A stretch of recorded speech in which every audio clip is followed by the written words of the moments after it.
আসসালামু আলাইকুম। ওয়ালাইকুম আসসালাম। আনাল ভাই, হ্যাঁ, আপনার গরু যে অনেক সুন্দর। গরু পালায় বেশি প্রফিট বেশি নাকি মহিষ পালায় প্রফিট বেশি? আগে তো দেখতাম অনেক সুন্দর সুন্দর মহিষ পালতেন, এবার তো মহিষ নাই দেখি। মোষ পালিনি এবার। মোষ তো মনে করেন যে আসিয়ে যদি ফার্মে খাবার ধরে, সে মনে করেন যে 40-45 দিনেতে মনে করেন মহিষ ভালো হয়ে যায়, স্বাস্থ্য ভালো হয়ে স্বাস্থ্য যায়। ভালো হয়ে যায়। হ্যাঁ, বেচার উপযোগী হয়। বেচার উপযুক্ত হয়। গরুর তো সময় লাগে। গরুর গরু যে এত সুন্দর একদম তাহলে খাবারটা কি দেন? আবার দিয়ে যে খয়ের খয়, নালি সার, ইউরিয়া দিয়ে ইউরিয়া দিয়ে সার, ইউরিয়া মোলাসেস দেন না? দানাদার খাবার, সুই টুই ওগুলা দেই না। আচ্ছা, প্রাকৃতিক ভাবেই হ্যাঁ, মানে লালন পালন করেন। আচ্ছা, কাঁচা আসলে ঘাস কাঁচা ঘাস দেন একবারই দেন না, না কাছাকাছি একবারও দিই না। শুধু খড় আর ইউরিয়া মোলাসেস। ইউরিয়া মনে আছে মানে ইউরিয়া মোলাসের সাথে খড় দেন না, এক্সট্রা আবার খড় দেন? না, এক্সট্রা দিই না।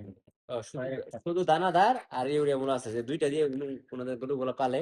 এপাশে দেখেন সবগুলা গরু ভাই, চকচকা। কুরবানির জন্য কিন্তু সবাই ন্যাচারাল মানে খাবার খাওয়ায়, মানে যারা মানুষ করে গরু লালন পালন করে, এগুলা কিন্তু সবাই পছন্দ করে। হ্যাঁ, এই ফার্মে অনেকগুলা গরু আছে, যে ঈদের জন্য এগুলা ঈদের কালেকশন।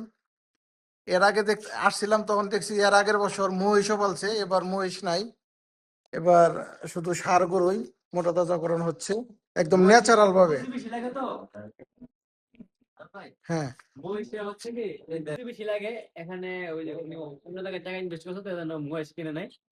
এই জন্য অল্প গরুতে উনি এবার খামার ইয়ে করছে। গতবার 8-10টা মহিষ ছিল। মহিষ গরুর থেকে বেশি তাড়াতাড়ি বড় হয়। গরুর যদি থেকে, খাবারটা ঠিক মতো ধরে। হ্যাঁ, খাবার আইসা খামার যদি খাবারটা ঠিকভাবে খায়, তাহলে গরুর থেকে তাড়াতাড়ি বড় হয় এবং তার অল্প সময় ইয়ে হয়। আর মহিষ গরুর থেকে পালা আরো ইজি। গরু তো শরীর নোংরা করে, কিন্তু মহিষ শরীর নোংরা করে না এবং বিশ্রাম করে বেশি। গরুর থেকে মহিষ বিশ্রাম করে বেশি। হুম। অনেক মহিষ ভয় পায়, কিন্তু যদি মহিষ যদি ওই পাগলা টাইপের না হয় আর কি। আর মহিষ কোনো সব লাত্তি দেয় না, পাঁচটা লাত্তি দেয় না। বুঝে শুনে পালতে পারলে তাহলে মহিষের প্রফিট প্রফিট বেশি। মহিষ বেশি, গরুর থেকে মহিষের প্রচুর বেশি। আমি দেখার কি, আমি এই খামারে দেখছি, আমি এই খামারে প্রায় 3-4 বছর ধরে দেখতেছি। ওনাদের মহিষ গুলা অল্প দিনে ইয়ে হয়ে যায়, হৃষ্টপুষ্ট হয়ে যায়। 40-45 দিন, 50 দিনে হৃষ্টপুষ্ট হয়ে যায়। আর গরুগুলা তো মনে করেন 2-3 মাসের কমে হয় না। হ্যাঁ, পরিবেশ খাপ খাওয়াইতে 2-3 মাস সময় লাগে। 3 মাস লাগে হ্যাঁ, যায়। 3 মাস সময় লাগে। আর মহিষ 40-50 দিনে যথেষ্ট।